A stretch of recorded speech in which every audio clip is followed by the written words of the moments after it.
Rero bakunzi ba Samuzo timbanje kubasuhuza nizera ko bimeze neza, bibutsa kandi subscribe, like, share na comment yakoze kubona amakuru ku gihe. Rero mu karere ka Gakenke imodoka yaguye mu mugezi abayirimo bahita bapfa. Mu karere ka Gakenke mu murenge wa Gakenke akagari ka Buheta umudugudu wa Mucuro habereye impanuka y'imodoka ya Jeep Nissan RAG 724G yavaga i Kigali yerekeza i Musanze kuri uyu wa gatandatu tariki ya 7 Ukuboza 2024 ubwo mu mugezi wa Base abari bayirimo bahita bahasiga ubuzima. Umuvugizi wa polisi mu ntara y'Amajyaruguru CP Jean Bosco Mwiseneza yatangaje ko iyi mpanuka yabereye mu muhanda wa kaburimbo kuko imodoka yavaga i Kigali yerekeza i Musanze irenga umuhanda igwa mu mugezi.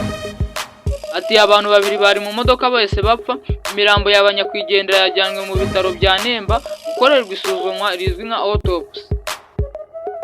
CP Jean Bosco Mwiseneza avuga ko icyateye impanuka kitese kimenyekana, bakaba bahise batangira gukora iperereza no gushaka uburyo iyo modoka yakurwamo mu mazi.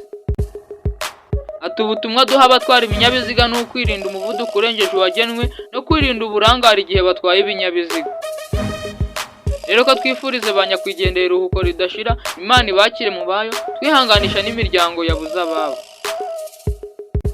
Rero iki ngiki akaba ari ikinyamakuru wajya ubonaho amakuru ku gihe, uramutse ukanze subscribe ugashyiraho like, haba hari n'igitekerezo ugashyiraho comment, kugira ngo ujye ukomeza kugenda ubona amakuru ku gihe. Thank you.